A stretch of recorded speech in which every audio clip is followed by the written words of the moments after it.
Everyone in aviation agrees that the industry needs someone that will break the Airbus and Boeing airliner duopoly.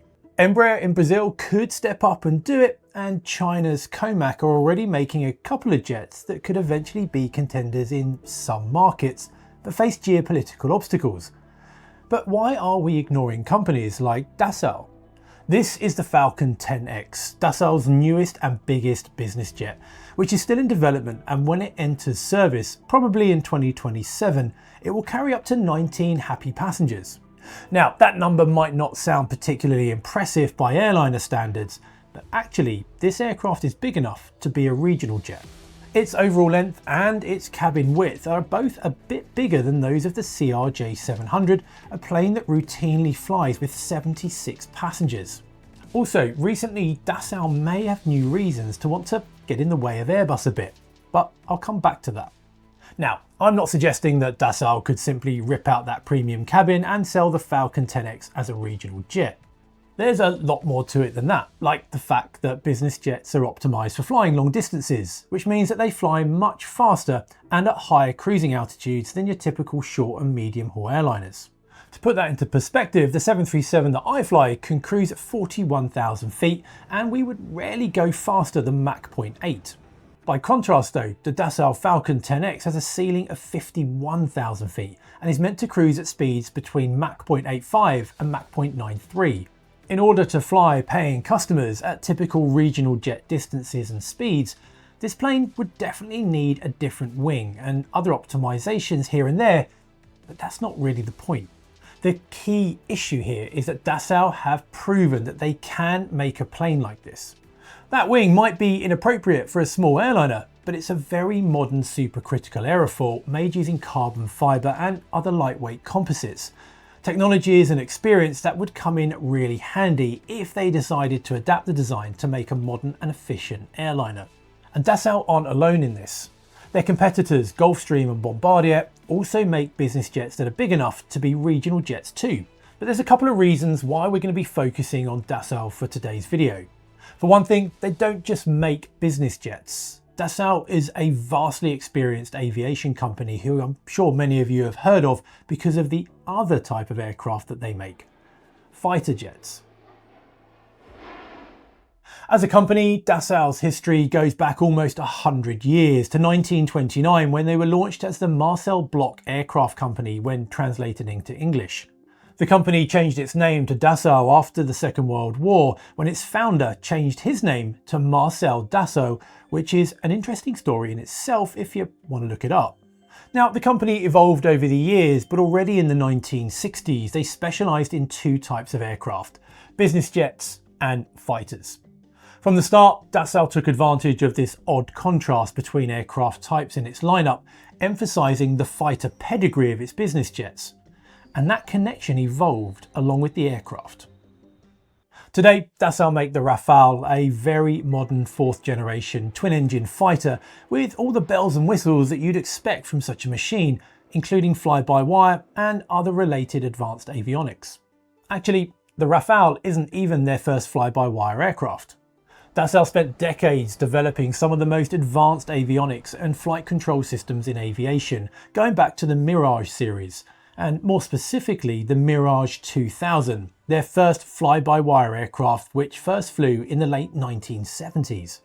Over time, their fly-by-wire systems, highly integrated cockpit design and sophisticated aircraft automation were refined further and made it into their business jets. The first Dassault Falcon that featured fly-by-wire was the 7X, which entered service back in 2007. And capabilities like these have become increasingly important as aircraft design has evolved, because modern aircraft aren't just defined by their engines and aerodynamics. Much of their performance, efficiency and safety depends on the complex interaction between software, sensors and flight control logic that automate processes and keep things in order in the background. And that kind of expertise is very hard for newcomers in the industry to get to grips with. And in Dassault's case, this is where the connection between their military and civilian aircraft may be their ace in the hole. The Falcon 7X shares a lot of the fly-by-wire technology that Dassault developed for the Rafale, including the upset protection logic. The newer Falcon 10X goes one step further by adopting a single control lever for its two engines, and that's about as boundary pushing as you can get with aircraft systems in an aircraft of this size today. Unsurprisingly though, Dassault continues to emphasise the association between their military and corporate jets, and they seem to have a loyal following, including corporate and government customers, and of course, some celebrities. And one of the more visible examples is Taylor Swift, whose Falcon jets have become something of a pop culture reference. She currently has a 7X and has also had two older Falcons before that. Now, there is one more element needed for an aircraft manufacturer to succeed in any category, and that's an effective global support base. And while Dassault aren't as big as some other companies in the field, they are currently supporting 1,000 military aircraft and around 2,150 business jets in 90 countries around the world, although we'll come back to that in a bit. So to recap, Dassault can make seriously modern aircraft using composite materials, the most up-to-date avionics, and they have a loyal customer base banging their drum around the world, and they can support their aircraft successfully. So then, why aren't Dassault making airliners? What's stopping them from becoming the kind of aircraft manufacturer that can make Boeing and Airbus look over their shoulder? Well, the problem is that the airliner market is much harsher than it first appears, even to a company that is technologically competent and experienced. Basically, airliners aren't just bigger jets. And Dassault know this because they've already tried it and failed. And I'm going to tell you about that after this. Take a look at this. Just a few weeks ago, Booking.com, one of the world's largest travel services, suffered a data breach affecting potentially millions of people. Most people who read about these breaches feel vaguely unsettled and just move on. But every breach adds another piece of your personal information to a sprawling marketplace where anyone can get their hands on it. And that's exactly why I use today's sponsor, Incogni, to stay private online. Thousands of data broker companies collect your personal data and sell your name, address, phone number, and financial details to the highest bidder without your knowledge or consent. And unfortunately, the process is completely legal. But Incogni fixes this. Once you sign up, they contact data brokers on your behalf and force them to delete your information. It's the kind of thing that would take hundreds of hours to do manually. But instead, Incogni handles it like it's playing whack-a-mole, taking a swing every time your information pops up in a sketchy part of the internet. With the Family and Friends plan, you can add up to 4 loved ones to your subscription. And with the Unlimited and Unlimited Family plan, you get the customs removal feature too. Just send Incogni the exact link to your exposed data, and their privacy experts will handle the rest. Grab it now for 60% off at incogni.com/mentor now, or by scanning this QR code. Just remember to use the code mentor now at checkout. Thanks Incogni for sponsoring the video. Now, let's get back to Dassault. Before European aviation companies agreed to join forces and form what we now know as Airbus, individual aviation firms tried to go it alone with mixed success. We've already covered the BAC 111, which did okay commercially for its day, but nothing to make Boeing, Douglas and others lose any sleep. And then there was the Dassault Mercure 100. Petter briefly mentioned this plane in an older video, and it really is a strange what-if story, and perhaps a warning for the future. Now, if you haven't heard of this plane, it's probably because only 12 of them were ever made, and they basically look like a mix between a very early 737 and an Airbus A320, except that the first of them flew in 1971. 16 years before the A320. The plane had the same Pratt & Whitney low bypass engines as the first Boeing 737s, but it sat higher up on taller landing gear than the Boeing, which we now know is a good idea because more modern engines have larger diameters and can use that extra ground clearance. Not only that, Dassault designed the Mercure's landing gear so that it could easily be lengthened even more for when bigger engines would become available or if the fuselage would need to be lengthened. Now, I'm sure all of these features are something that Boeing wished it had thought of when they came up with the Boeing 737, and apparently pilots who flew the Mercure said that it handled really nicely. So why did Dassault only make 12 of them, including the prototypes? Ultimately, what was wrong with this plane? Well, nothing was technically wrong with them. the planes didn't carry a lot of fuel, so they had a severely limited range, just over 1,100 nautical miles, which was actually fine for the kind of European routes that Dassault had in mind during development.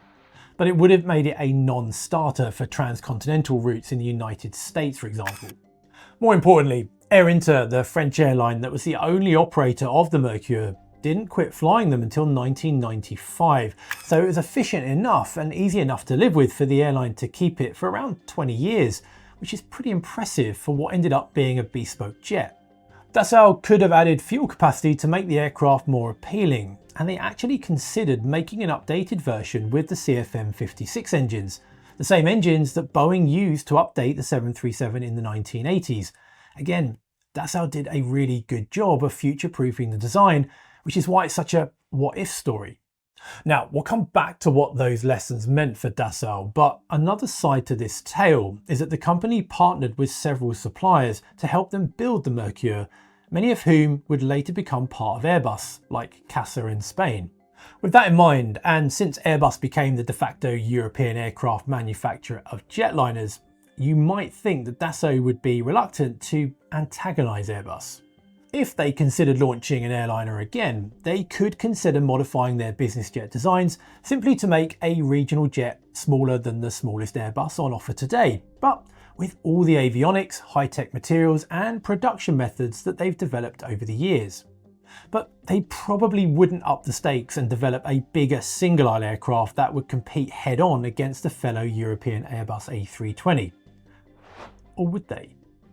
Well, here is where our story gets an odd twist, which gets us back to military jets. You see, if you'd heard of Dassault in the news over the past few weeks and months, the story probably had to do with a project called FCAS, which stands for Future Combat Air System. Now, sometimes the project is referred to SCAF, which is the same acronym in French. But the FCAS isn't meant to be a single aircraft. If all goes to plan, which, spoiler alert, it probably won't, then this would be a system of systems involving multiple aircraft, both crewed and uncrewed, and industry partners in 3 countries: France, Germany and Spain. Now, the program took shape in 2017, but it originally evolved from an even older project called the European Technology Acquisition Programme, or ETAP, which included more partners like Britain, Italy and Sweden. Now, this is a really complicated story that we don't really have time to dive deep into in this video. But basically, the purpose of both the original ETAP and FCAS was to create the replacement for current European fighter jets, like the Eurofighter and the Rafale, by around 2040. Unfortunately though, the program is stuck because of a standoff between Dassault and Airbus, which has to do with who will have overall control of the project, who will own the intellectual property for various elements of the FCAS project, where everything will be built, and by whom. So there's quite a bit going on. And basically, Dassault absolutely insist on leading the project and want to own the IP of the fighter jet that will come from it. And Airbus are not particularly happy to just be a subcontractor of Dassault. And these complications are a big part of why Britain, Italy and Sweden left the older ETAP partnership and formed their own separate project called the Global Combat Air Programme, or GCAP, better known as the Tempest, which now also includes Japan. If all of this sounds a little bit frustrating, well, it is, and it's a familiar pattern in European military aviation. If you go back 2 or 3 decades, a very similar disagreement led to the development of the Rafale and the Eurofighter as separate projects. And a few decades before that, Dassault abandoned another joint project with the British to develop their own Mirage G and Mirage F1, while Britain joined forces with other Europeans to make the Tornado.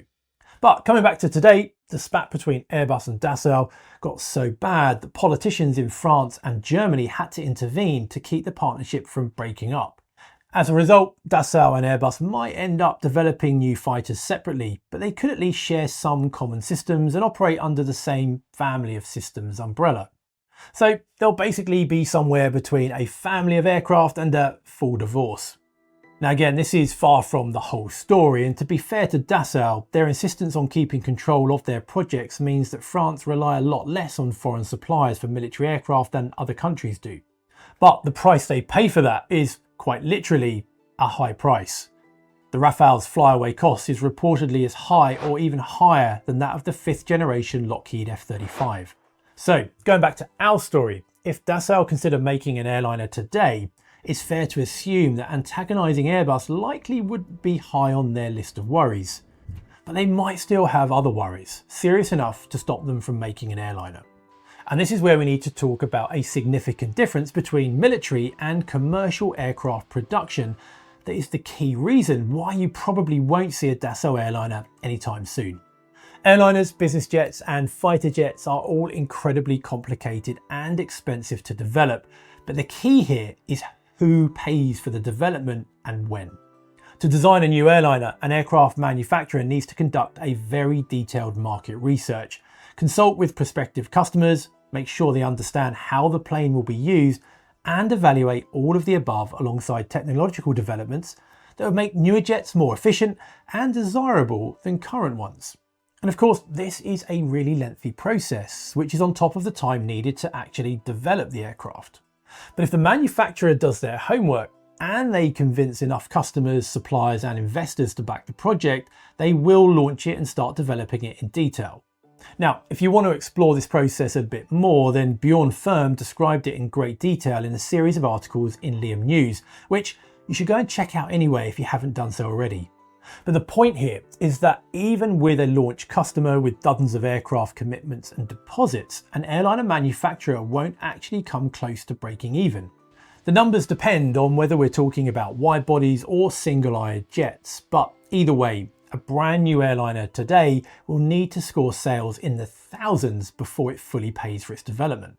But not only that, airliners pay the bulk of a plane's price on delivery, so those thousands of aircraft will eventually need to be delivered to customers before the program formally breaks even. In some cases, a new aircraft type can be in service for over a decade before the program fully pays for the plane's development, and that's even if there are no unforeseen problems and delays along the way. And once the aircraft enters service, the financial pressure doesn't stop. Airliners expect decades of support, global spare part networks, pilot training infrastructure, and continuous upgrades as technology develops. And the manufacturer has to maintain all of that while producing aircraft at a scale large enough to eventually recover the original development costs and react quickly to any regulatory requirements when safety modifications or even simple changes in procedures need to be made. The point here is that the crazy long financial timelines of airliners come with a lot of risk and require careful planning and seriously deep pockets. So, how does all of this compare to developing a new fighter jet? Well, there are some exceptions, but for the most part, the launch customer of a new fighter or other military aircraft project will be a government entity, and that launch contract will cover all or nearly all of the development cost, with payment schedules that take care of the program's cost as it progresses. Now, that's the optimistic scenario. Payment schedules can go out the window when program delays begin to build, which they always seem to do. But even with that, the development risk and upfront investment in these projects is still only a fraction of what's involved with an all-new airliner.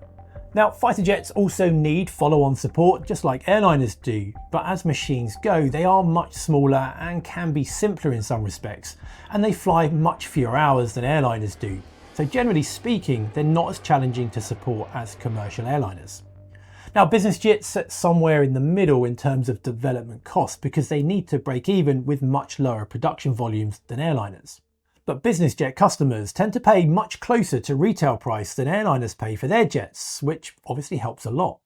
And speaking of production volume, that's another big difference between business jet and airliner production. Large production volumes involve enormous investment in machinery and people that just don't come into play when making fighters or corporate jets.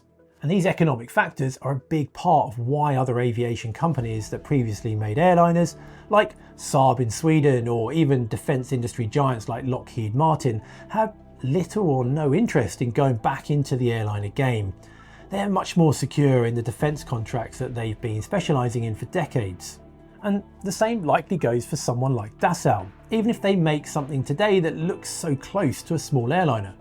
Going back to their experience with the Mercure, you could say that this aircraft is the best argument both for and against the development of a new Dassault airliner. Could they design and build a good aircraft? Well, absolutely.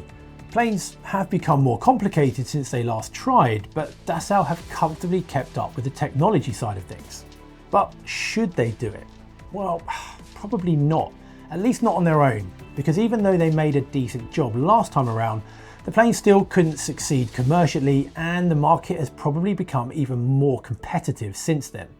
Now, Dassault could be a valuable engineering partner for someone with enough funding for a new single-aisle airliner to compete with Boeing and Airbus, but someone who has such funds would likely prefer working with a company that has more recent experience in making regional jets, like Embraer, who also have a decent supply of engineers. But what do you think? Is there another company that you think could challenge the airliner duopoly? Well, let me know in the comments below. I'm Ben Watts. You're watching Mentor now. Have an amazing week, and I'll see you next time.